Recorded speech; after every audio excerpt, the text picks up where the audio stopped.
on en a parlé de nos trois invités. On vous a dit que le troisième arrivait incessamment sous peu. Je vais peut-être déjà démarrer par vous introduire et vous présenter ceux qui sont là déjà. Applaudissez-les bien fort. On est ravis de les recevoir ce soir. Emmanuel Wegria, Gabriel Dubé-Dupuis,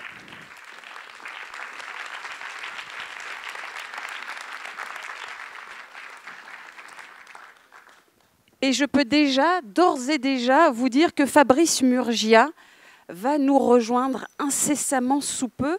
Alors peut-être avant d'entamer notre débat, l'univers créatif, comment raconter des histoires et comment en faire son business, le cas échéant, en tout cas en faire une activité un minimum lucrative. J'aimerais bien que vous vous présentiez à notre public pour ceux qui ne vous connaîtraient pas. Et là j'ai envie de dire honneur aux dames. Emmanuel Wegria, racontez-nous. Qui êtes-vous et racontez-nous un petit peu votre parcours parce que franchement il est passionnant. Ben voilà, je tiens la boutique Watitude qui se trouve rue Souverain-Pont.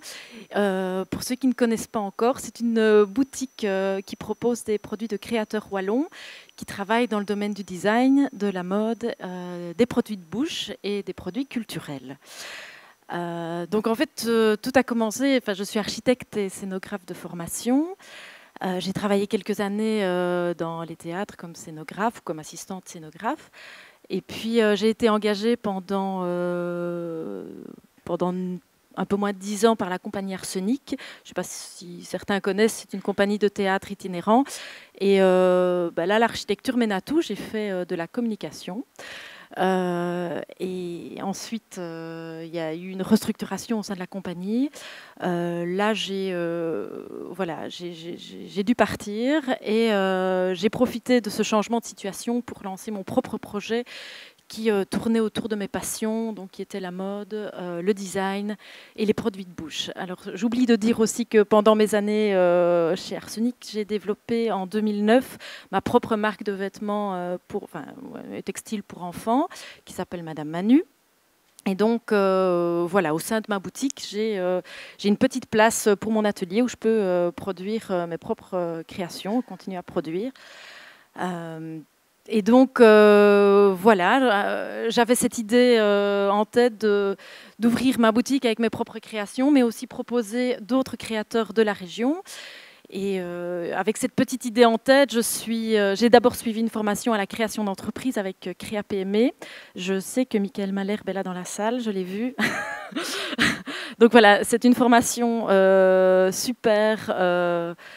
parce que c'est une formation de 2 mois, qui est une formation collective. Ça m'a beaucoup apporté pour booster mon idée et la confronter aussi aux autres. Et puis après ces 2 mois, j'ai rejoint l'équipe Jobin. Là aussi, j'ai vu des gens de chez Jobin. Et là, pardon. Là, ça a été pour moi aussi, je suis toujours suivie par Jobin, c'est très important pour moi parce que ça m'a permis de développer tout le business plan, les dossiers de bourse de préactivité, etc. Et là, ils me suivent super bien, je suis super contente de ces 2 formations qui m'ont permis de développer mon projet. Voilà. Que de vie en une déjà. Un profil multifacette. Et c'est aussi pour ce profil multifacette qu'on tenait vraiment à ce que vous soyez là ce soir. Tout est possible pour ainsi dire. Quand on vous écoute, comme ça, changer de branche dans sa carrière, ça semble presque facile quand vous le racontez. Il y a eu quand même des moments difficiles ? Bien sûr, je veux dire, quand on lance un projet, voilà, on a l'idée, on est boosté. Et puis, voilà, il y a tellement de démarches parfois à faire qu'on a envie de baisser les bras. Et voilà, alors là, c'est l'entourage qui est aussi important, les amis, la famille, etc., qui permet de porter le projet et de faire qu'on y va. Mais bon, il faut aussi une volonté personnelle pour le développer et ne pas laisser trop vite tomber les bras, alors que voilà, il y a quand même devant nous une montagne. Bon, elle est accessible, faut pas, mais il y a quand même une montagne. Donc voilà. Alors, notre deuxième invité vient d'un peu plus loin. Merci d'être là, Gabriel. Ça fait plaisir, merci. Alors, vous nous venez du Québec, on va l'entendre assez rapidement. Présentez-vous peut-être à notre public, racontez-nous un petit peu votre parcours. Alors, bonsoir à tous, je suis Gabriel Dubé-Dupuis, je suis régisseur en chef. Ça va, ouais. Régisseur en chef du spectacle Quidam du Cirque du Soleil, qui est présentement en tournée européenne. Mon parcours avec le Cirque du Soleil a commencé il y a plus de 20 ans. Je suis ce qu'on appelle un enfant du cirque. Donc, mon papa était clown avec le Cirque du Soleil pendant plus de 20 ans et faisait partie aussi des gens des pionniers du Cirque du Soleil à la fin des années 70, début 80, qui ont fondé le Cirque du Soleil. Donc, pour moi, c'est la famille. Et j'ai rejoint mon papa à Las Vegas en 94 pour finir mes études secondaires. Et de là, je me suis accroché au Cirque du Soleil. Et je me suis infiltré dans le Cirque du Soleil. Et je pense que j'avais une passion assez contagieuse que les gens ont dit, bon, ben allez, laisse-le jeune, laisse-le aller, donne-lui quelque chose à faire. Et de fil en aiguille, j'ai commencé à faire beaucoup de vidéos. Et j'étais tellement fasciné par les spectacles que la vidéo me permettait de regarder le spectacle d'un autre angle et de le représenter après et de commencer tranquillement à faire des petits montages. Et les artistes aimaient beaucoup se reviser pour pouvoir se corriger. Donc, j'ai créé mon propre emploi comme ça. Et éventuellement, ça m'a mené à la création de O et l'Anuba, qui étaient les 2 derniers spectacles de Franco Dragone avec le cirque. Donc, j'étais assistant vidéo à Franco pour ces 2 créations à l'âge de 20 ans. Donc, j'étais très, très chanceux. Et par la suite, j'ai continué à Las Vegas avec la création de K, Zumanity, Love des Beatles. Et je suis parti sur la route après pour explorer les arénas. Et une nouvelle branche pour le Cirque du Soleil qui était une tournée dans les arènes. Et de là, j'ai terminé la vidéo et j'ai sauté dans le monde de la régie. Et de fil en aiguille, je suis devenu régisseur en chef. En situation de spectacle, je suis le chef d'orchestre. Donc, je suis celui qui est en charge de la conduite du spectacle. Le pont entre la technique et les artistes et aussi s'assurer de la sécurité et du bon déroulement du spectacle pour tous les spectateurs. Donc, Alors avec notre 3e invité, on va rester dans les arts de la scène, hein, avec Fabrice Murgia, que vous connaissez sans doute, acteur, mais aussi metteur en scène. Alors précisément, il est sur la route. Normalement, il nous vient de Bruxelles, donc il devrait nous rejoindre incessamment sous peu. On lui demandera de faire le même exercice, parce que je sais combien c'est complexe de se présenter parfois comme ça à des gens qu'on ne connaît pas. On ne sait pas toujours trop quoi dire. On lui demandera de se présenter lui aussi. Ce sera tout à l'heure. Avant ça, j'ai envie de vous entendre sur le storytelling, parce que c'est un petit peu de ça dont il est question ici ce soir. On se disait un univers créatif pour pouvoir raconter des histoires et peut-être amener les gens à soi. C'est vraiment utile ce storytelling, ou est-ce que finalement ça relève un peu de la tendance, Gabriel? je trouve que c'est essentiel.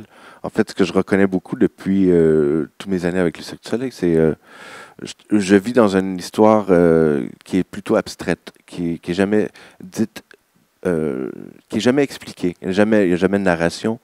Et tout est raconté à travers des émotions, que ce soit par un saut, par la danse, par la musique. Et donc, j'ai baigné dans cet abstrait-là depuis plus de 20 ans. Et dans ma propre réalisation de vidéo, il fallait trouver une connexion, que ce soit visuelle, une répétition, une parallèle, que les gens pouvaient faire une connexion immédiate.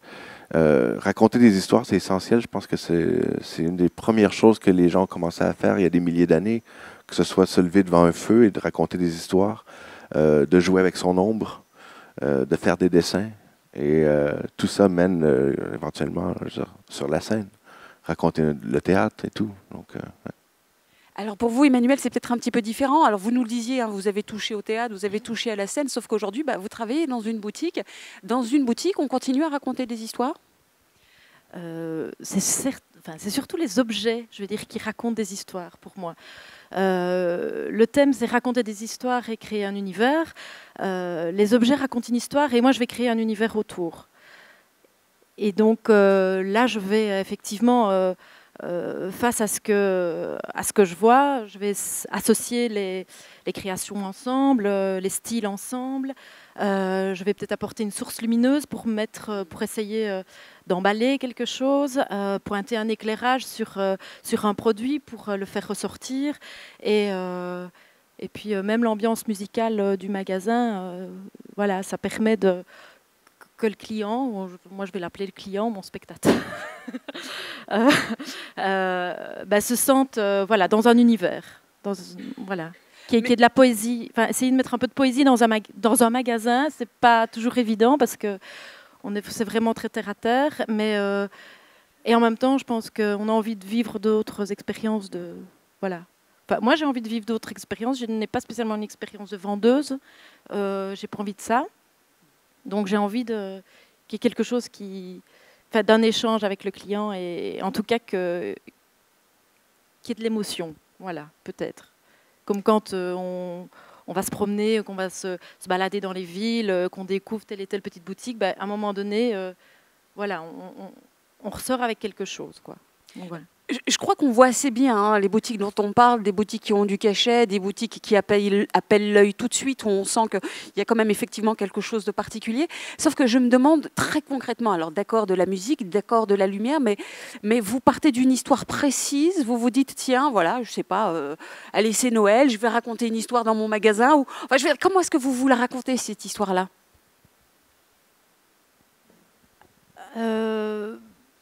Et déjà, il y a un style particulier dans mon magasin, c'est que je mélange déjà l'ancien et le nouveau.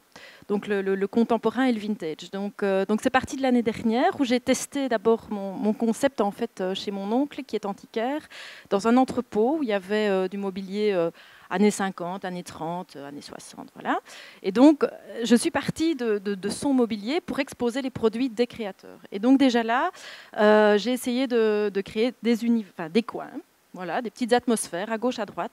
Et pour moi, c'était très intéressant de mêler justement ce design ancien et contemporain, même voilà, c'est pas qu'un effet de mode, alors que justement, pour le moment, on est vraiment là-dedans, dans la mode du vintage, etc. Mais c'était pas que de ça. Il y avait justement une histoire qui déjà se dessinait au niveau du design. Et donc, je suis repartie. J'ai voulu recréer cette histoire dans mon propre magasin. Et donc, voilà, non, je pense que c'est un peu intuitif comme ça. Donc, voilà, par rapport à ce que les créateurs m'apportent, par rapport à ce que je choisis dans leur collection, voilà, ça vient un peu comme ça, je veux dire. C'est réfléchi parce que je ne fais pas les choses n'importe comment, mais j'y vais, voilà, c'est naturellement en fait. Parce que je pense qu'à un moment donné, il y a quelque chose au fond de moi enfin, de mon expérience dans le théâtre, dans l'architecture, voilà, qui ressurgit. Voilà. Alors Gabriel, pour vous, c'est un petit peu différent parce que j'ai envie de dire, vous plongez dans une histoire qui est sans doute déjà écrite, enfin c'est pas vous qui la mettez forcément en scène. C'est facile de se fondre dans l'histoire des autres ? C'est l'histoire que les spectacles du Cirque du Soleil ont interpelle tous d'une manière différente. Et une des choses qui est magnifique pour moi dans mon travail, c'est que je suis dans le public. Donc à la fin du spectacle, je reçois beaucoup les gens qui viennent me parler de leur histoire, qu'est-ce qu'ils ont vécu, qu'est-ce qui leur a touché. Moi, j'ai ma propre histoire. Notre directeur artistique a sa propre histoire. Franco a sa propre histoire. Et ceux qui ont été témoins de la création ont leur propre histoire. Mais c'est une série d'émotions, c'est une série de mouvements. Et oui, il y a un thème qui nous suit, mais il y a une libre inspiration. Et c'est ce qui nous permet, je pense, de faire une si belle connexion avec les spectacles du Cirque du Soleil.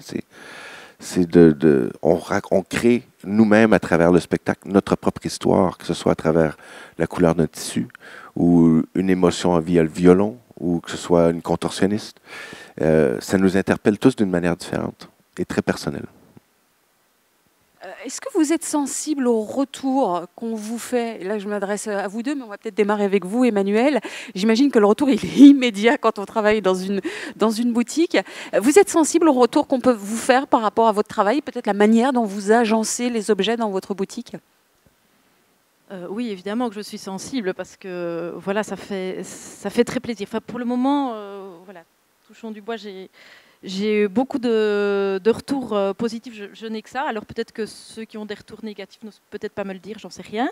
Donc voilà, je suis assez contente effectivement de l'impression directe des gens puisqu'ils sortent de la boutique et voilà, tout de suite ils me disent c'est une boutique formidable, on adore votre sélection. Enfin voilà, donc je pense que je suis aussi contente voilà, des créateurs que je choisis, voilà, ils font un travail formidable.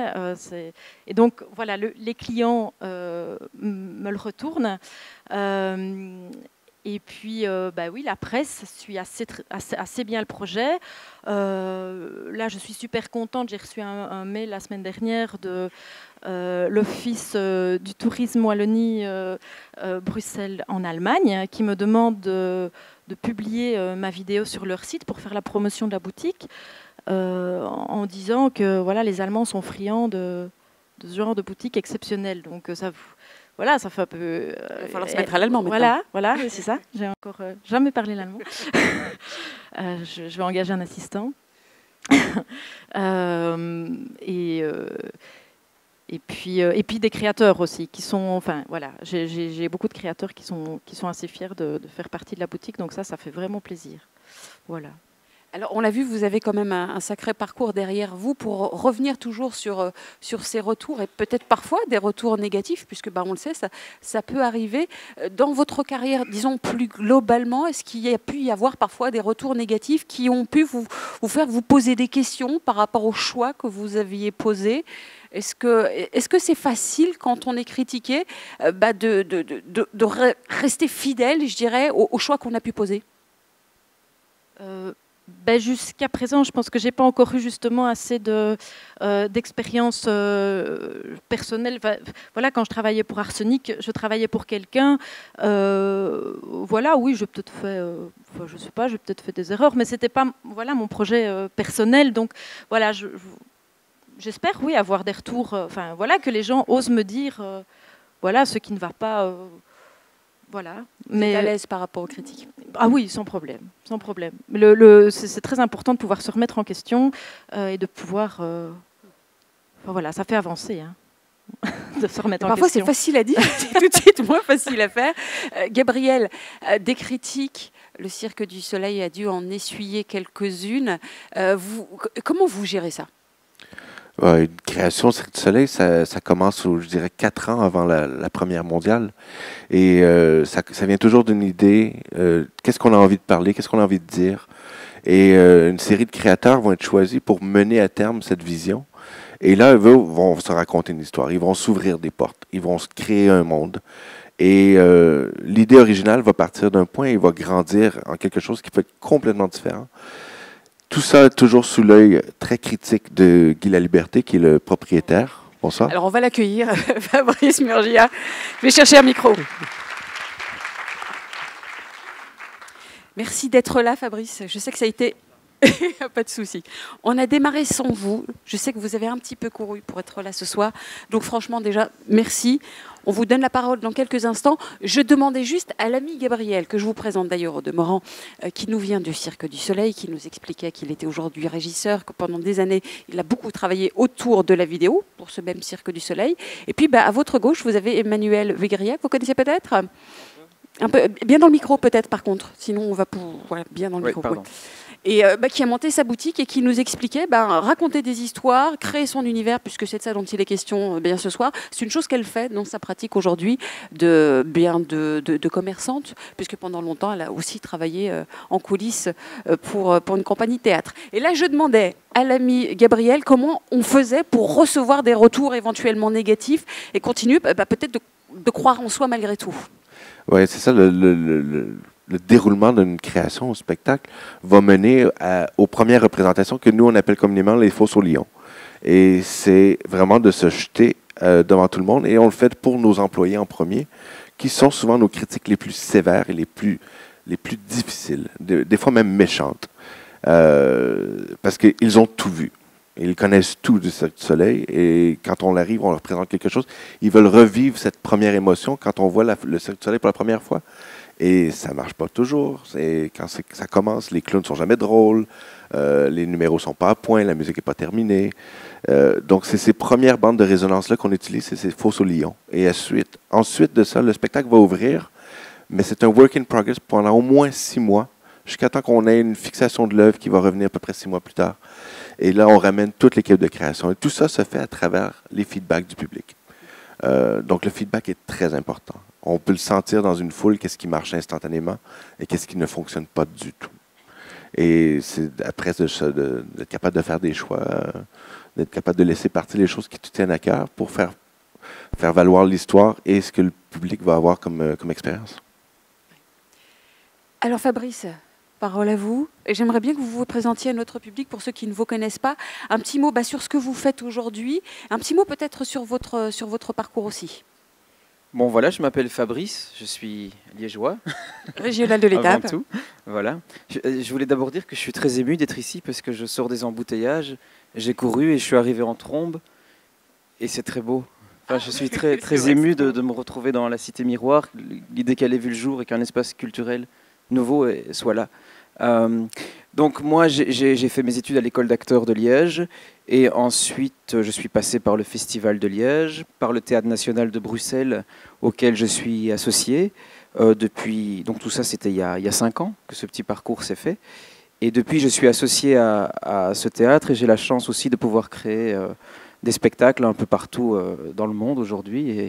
Et voilà, qui sont plutôt des spectacles centrés sur des écritures contemporaines, liées à la vidéo notamment aussi. Et voilà, je collabore par ailleurs avec d'autres compagnies de théâtre aussi, et d'opéra.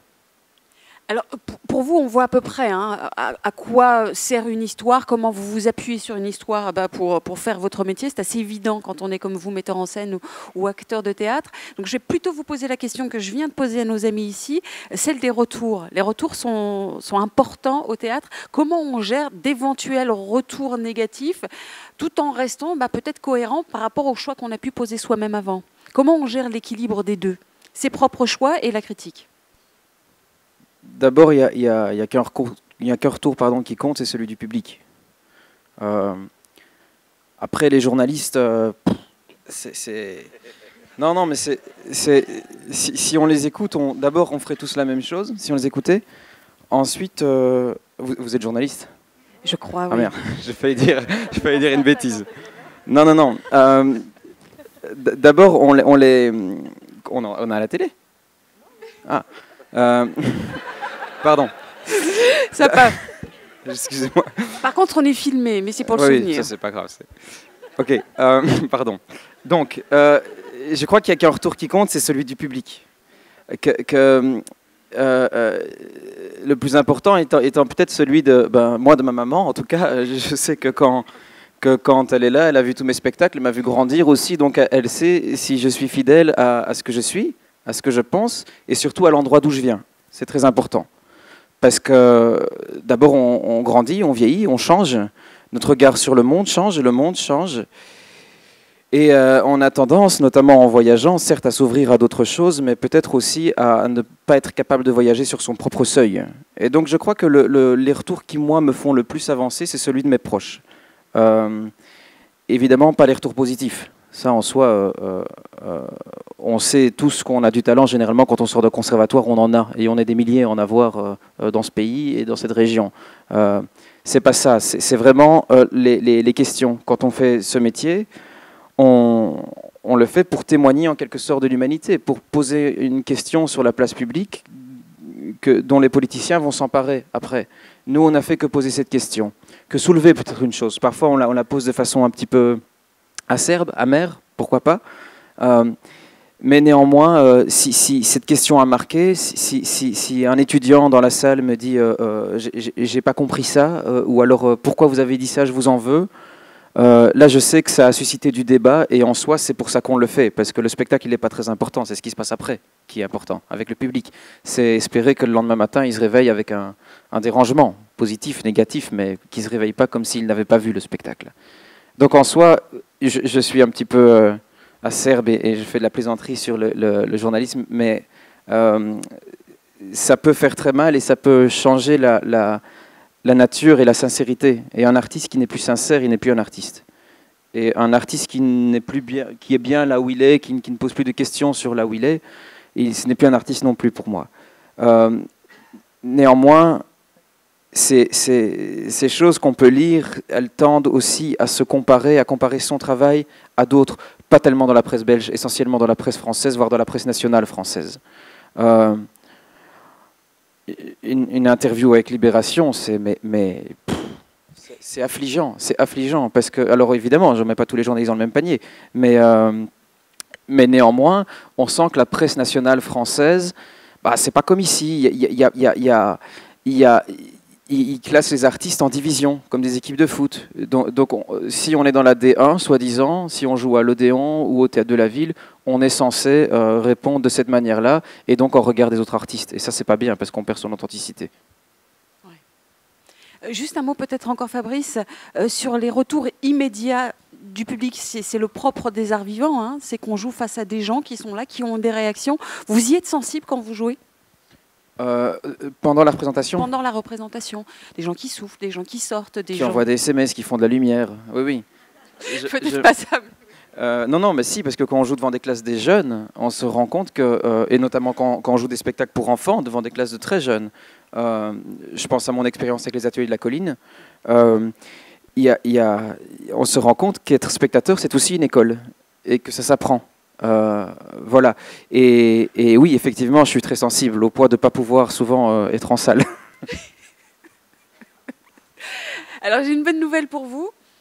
On vous a préparé, on vous a concocté ce que j'appelle le petit pot à loto, hein, des petites boules avec dedans des questions qu'on a concoctées avec l'équipe de Boost Up. Ce que je vais vous demander, c'est d'en tirer une chacun à votre tour, ou chacune à votre tour. Et écoutez, de lire la question, et je vais demander à tout le monde d'y répondre, c'est-à-dire vous trois ici en l'occurrence. Vous allez faire ça de votre main la plus innocente. Et là, j'ai envie de dire, honneur aux dames, encore une fois. Emmanuel, choisissez une petite boule, vous pouvez tourner, vous pouvez... Non, vous ne jouez pas avec, mais c'est très bien comme ça aussi.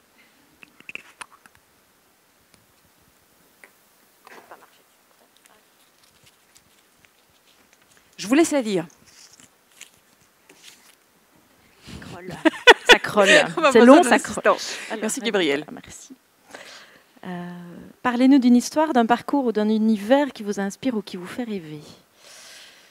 Je dois commencer, évidemment. Je ne peux pas réfléchir. Avant de faire ce métier, avant de vous lancer dans l'architecture, avant de vous lancer même dans les études, est-ce qu'il y a eu un modèle, quelqu'un qui vous a donné envie de faire ce métier-là, en tout cas de vous dire « je vais me diriger vers une carrière d'artiste » ? Alors oui, celui qui m'a donné envie de faire des études d'architecture, c'était Bernard Herbeck, qui est un architecte liégeois qui fait essentiellement de l'architecture organique. Donc c'est de l'architecture qui s'inspire de la nature. Et effectivement, pour moi, voilà, ça a donné une grande baffe, je veux dire, à l'architecture conventionnelle. Et donc c'était vraiment très très proche de l'artistique. Et c'est ça qui m'a fait entreprendre ces études-là et qui m'a donné envie de continuer ce parcours, d'aller jusqu'au bout. Et puis, à un moment donné, moi, l'architecture, c'était trop pour moi. La scénographie était quelque chose que je maîtrisais mieux. Et voilà. Mais voilà, c'est ça qui m'a inspirée et qui m'a donné l'envie de faire ces études. Mais voilà. Ce qui me fait rêver, voilà, je dois encore un peu réfléchir. Alors, on va poser la question à l'ami Gabriel, et puis si vous avez envie de rajouter quelque chose, Emmanuel, vous n'hésitez pas. C'est vrai que vous nous avez dit à quel point le Cirque du Soleil avait été important pour vous dans votre jeunesse. Mais avant tout ça, c'était le monde du théâtre avec mon papa, qui était comédien. Donc, j'ai grandi dans les coulisses. Et c'était d'un mystère incroyable quand tu es un jeune enfant, que tu te promènes dans les coulisses, que tu vois ces gens-là qui rentrent dans la loge et qui ressortent complètement changés et qui prennent une tenue complètement différente sur scène et les applaudissements...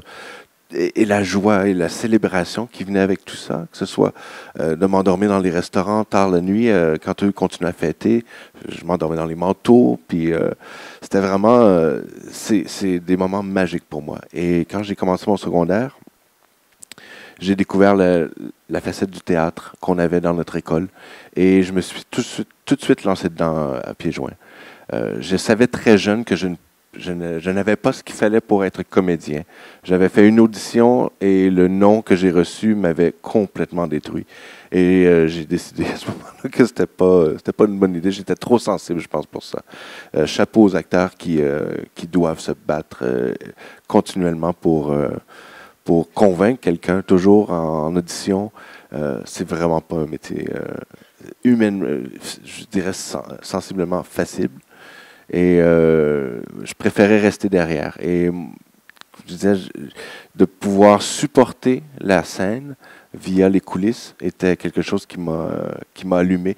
Donc, tout de suite, à l'âge de 12 ans, je savais que je passais le restant de mes jours dans ce backstage. Ouais. Fabrice, alors vous êtes devenu comédien. Pour le coup, est-ce qu'il y a eu un acteur, ou peut-être même pas du tout, je ne sais pas, un artiste dans votre enfance qui a pu à un moment donné vous donner envie d'aller vers une carrière artistique? Comme ça, je vois pas. Ah, c'est dingue, j'aurais pensé à un acteur, non? Un acteur? Oui, je sais pas, non? Non, non, écoutez, moi je suis tombé dans... J'ai appris à aimer ce métier à l'école pour faire ce métier. J'ai pas tellement voulu le faire avant. C'était un petit concours de circonstances. Racontez-nous ça alors. Concours de circonstances au moment où vous vous présentez au conservatoire, parce que normalement c'est une décision qu'on prend et on le prépare. Avant, je voulais être journaliste. Non mais... Et je savais en sortant de Réto, comme on dit ici, de terminale à l'Athénée de Soumagne, donc pas très loin d'ici, je sortais de là et je voulais faire une année sabbatique avant d'entreprendre des études. Je savais que je voulais voyager. En quelque sorte, je voulais faire un peu de guitare aussi, mais je ne jouais pas de la guitare de formation classique, donc c'était un peu de la guitare scout. Donc au conservatoire, on m'a dit, bon écoutez, il y a le théâtre qui est là, il y a les examens. Et alors je me suis, d'ailleurs, voilà, Nathanaël, qui est le directeur de l'école, est là, il peut en témoigner. Je suis arrivé là-bas un peu en voulant me reposer, et j'ai appris à travailler. Et j'ai appris surtout à aimer ce travail, parce qu'après j'ai fait des rencontres artistiques là-bas par les professeurs qui étaient là, Jacques Delcuvellery, Mathias Simons, Olivier Gourmet, voilà des gens qui sont des rencontres à chaque fois.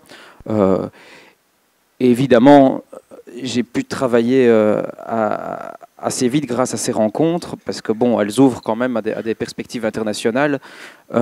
Et j'ai vraiment appris et aujourd'hui, je ne peux pas me passer de ce métier, évidemment. J'ironise un peu en disant que je le fais par hasard, mais je crois que d'une façon ou d'une autre, je serais peut-être tombé à une forme de représentation, non pas de moi, parce que je ne me considère pas tellement comme acteur, plutôt comme faiseur de spectacle. Parfois, ma position est sur le plateau, mais de moins en moins. Je vais plutôt parler comme metteur en scène, comme concepteur de projet.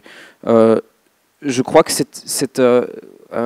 la façon de poser cette question-là comme ça, dans le dernier endroit, comme dit Claude Régis, où on peut trouver des gens devant des gens, le théâtre, voilà, je crois que c'est pour ça qu'il existe depuis si longtemps et qu'il ne mourra jamais. Le théâtre, pas Claude Régis. Gabriel, une question pour vous aussi, peut-être?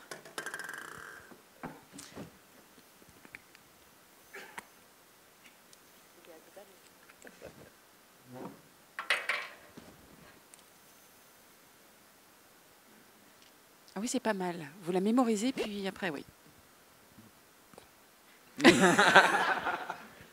Comment raconter sans se la raconter? Oui, alors je vous explique. On n'a pas résisté au jeu de mots, c'est pas moi, c'est Cyrielle. Mais c'était l'occasion ou jamais de se dire comment est-ce qu'on peut gérer le succès. Et j'ai envie de dire, ça tombe bien en ce qui vous concerne.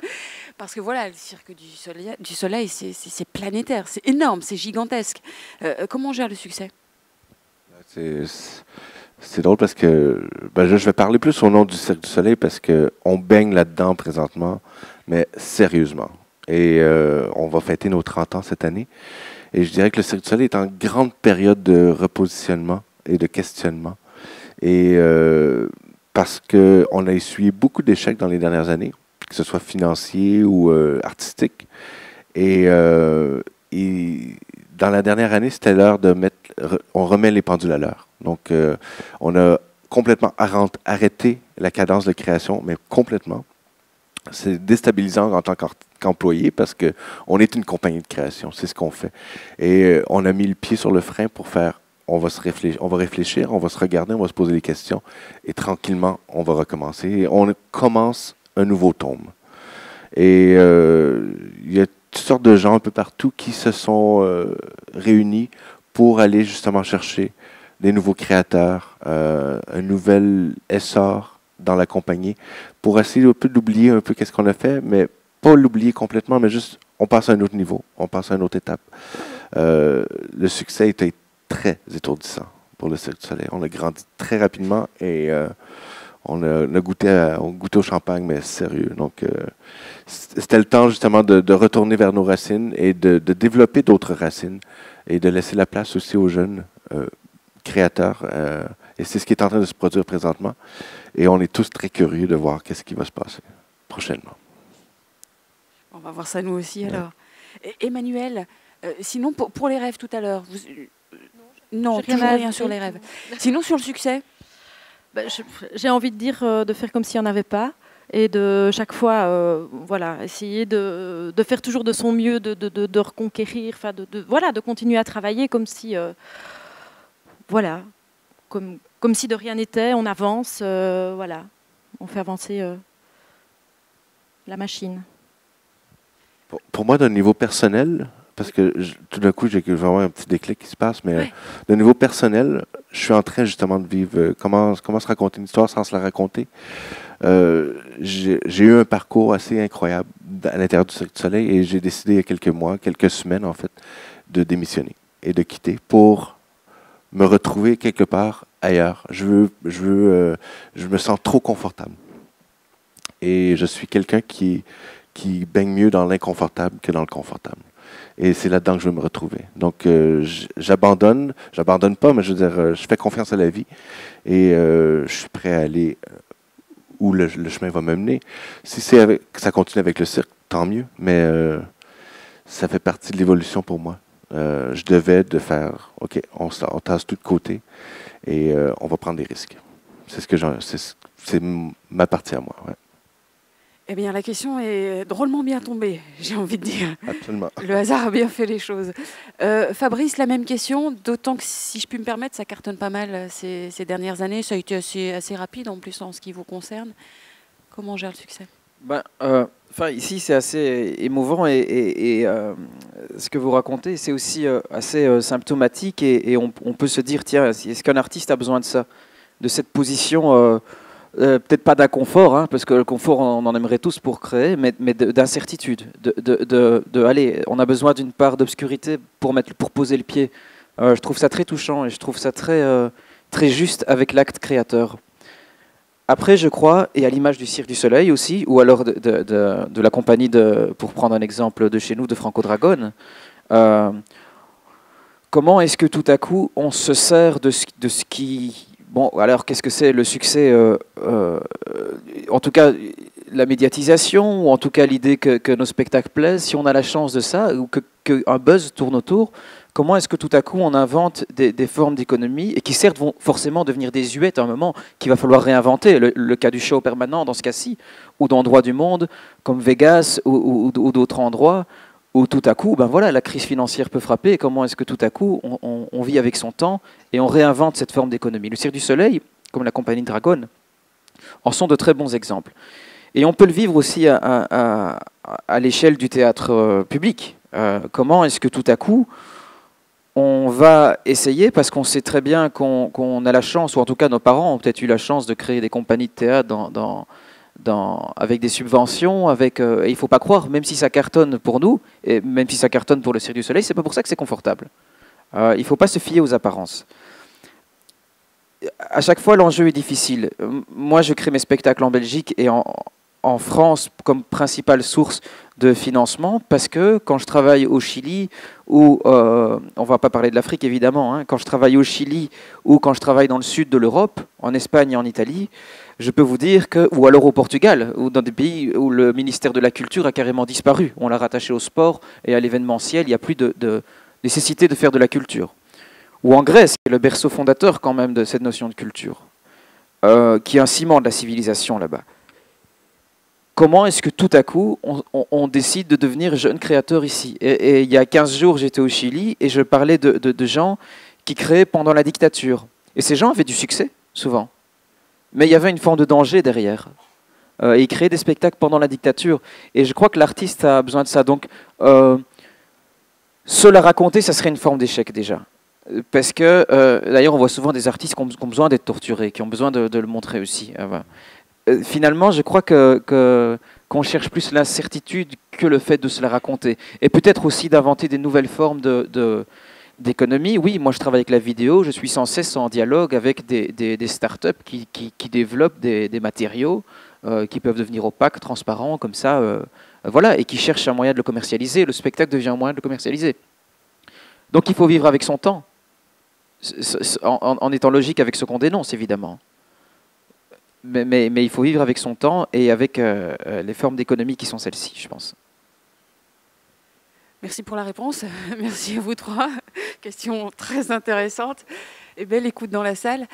Fabrice, je vais vous demander pareil, une petite douboule. Attention. Je regarde Cyrielle au niveau du temps. Tu me dis. Un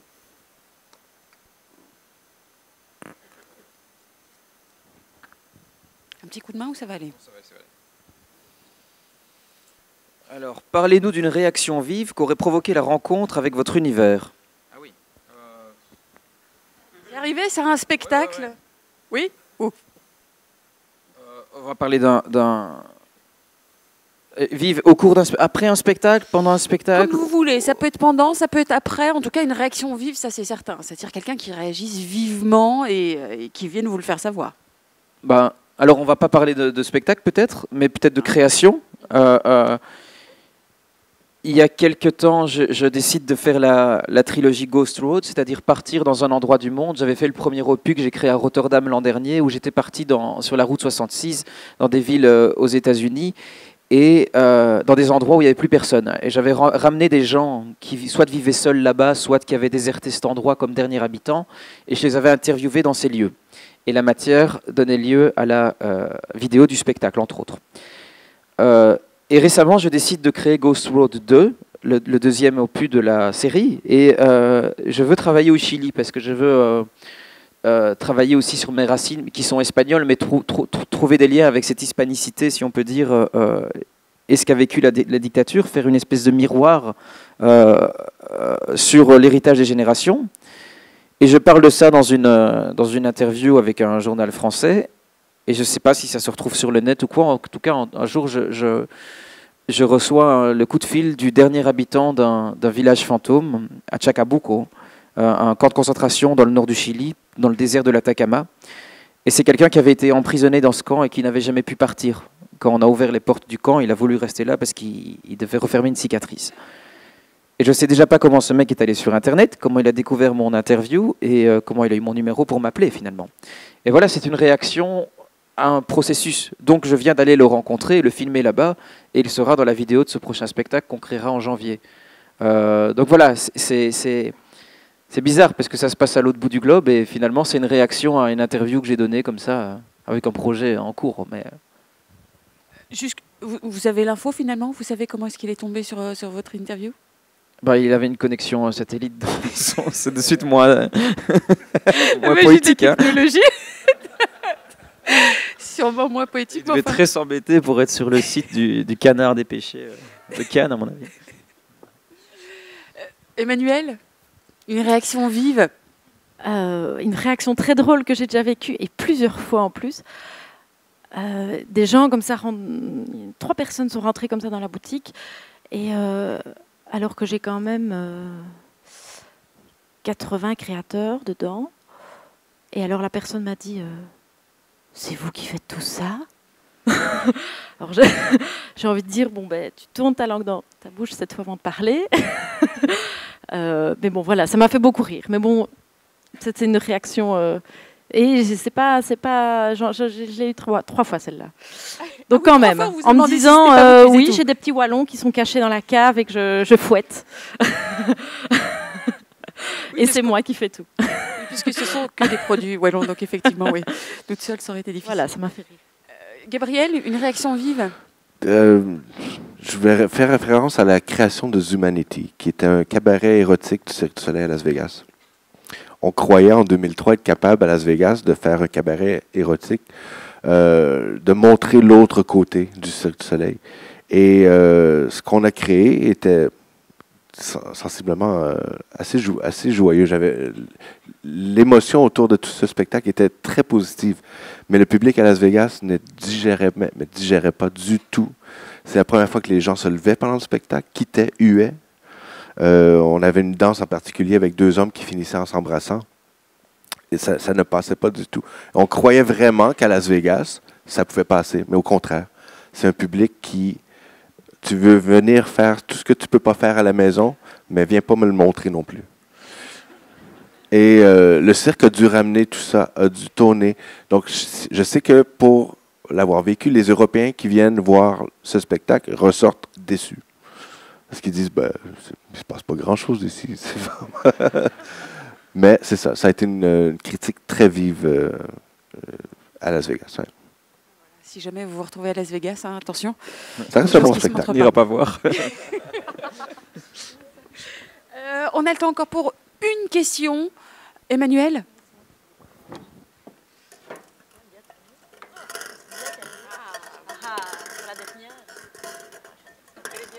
Elle est bien celle-là.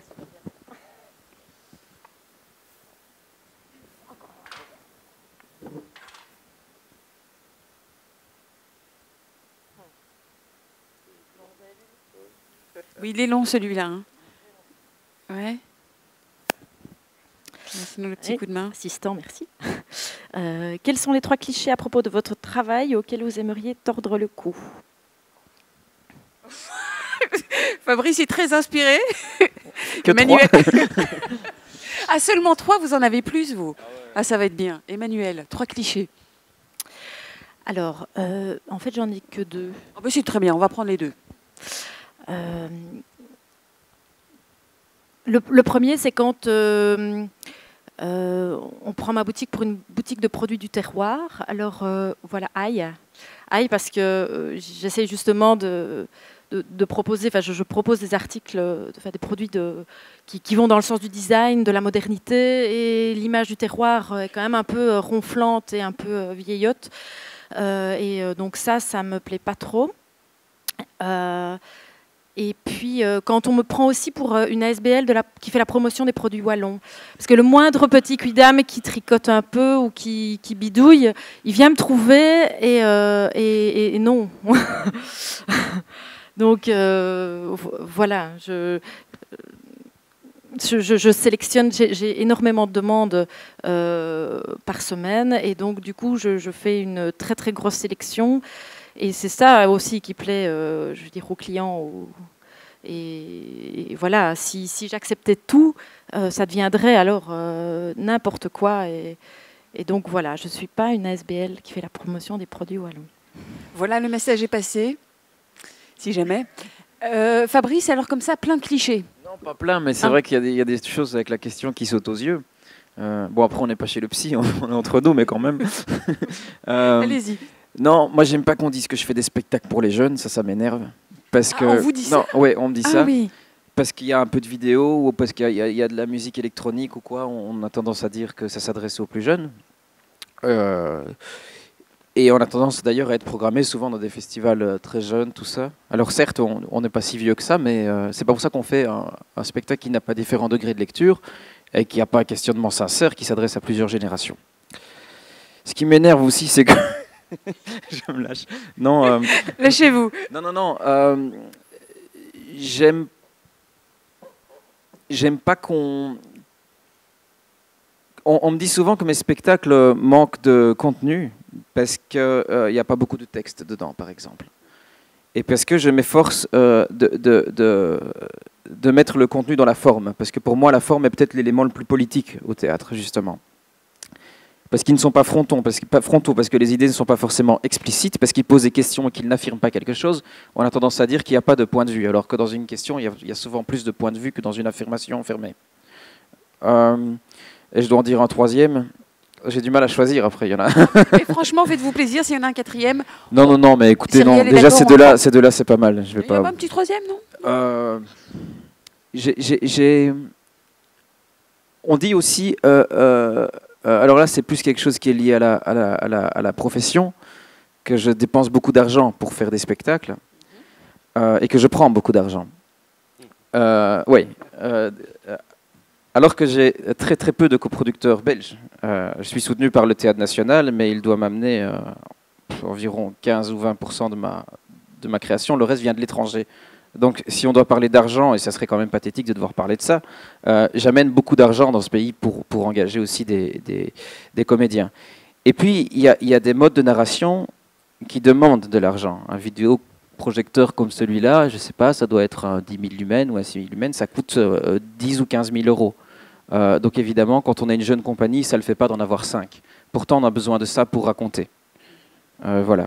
Mais ça, c'est peut-être quelque chose qui est peut-être fermé au public, qui est dans la profession. Mais dans ce pays, on a souvent tendance... La réussite, elle plaît pas beaucoup. On est souvent mis sur une espèce, dans la profession, de pied... Enfin, on est jalousé très fort, vite. Et c'est dommage, parce que si on doit sauver notre profession... Parce qu'il s'agit de ça aujourd'hui, il faut s'unir, il faut que travailler avec des acteurs de toutes les écoles, il faut que les familles s'ouvrent et travaillent ensemble. Merci. Gabriel, le mot de la fin, avec 3 peut-être clichés. Des clichés, je ne suis pas sûr exactement, mais il y a une chose en fait que je sais que j'entends des fois à l'intérieur du cirque et qui vient me chercher profondément, c'est que je me fais dire que je suis un babysitter. Un babysitter? Un babysitter, oui. Parce que c'est la vision des fois que peut-être les gens vont avoir du régisseur au Cirque du Soleil, s'occuper des artistes. Donc, ils nous voient comme un babysitter. Et c'est pas du tout le cas. Donc, je vois plus comme quelqu'un qui va aider, qui va... mon rôle principal pour moi, c'est de faire en sorte que l'artiste, du moment qu'il rentre dans le théâtre, du moment qu'il monte sur scène, qu'il ressort, qu'il ait la vie la plus facile au monde possible. Donc, c'est ce que j'essaie de faire tous les soirs. De rendre la vie la plus facile. De donner les mêmes repères à chaque soir, de donner les mêmes outils pour pouvoir être le mieux préparé possible pour arriver sur scène sans vraiment y penser. Pour que cet artiste-là ait son parcours à tous les jours et puisse le répéter.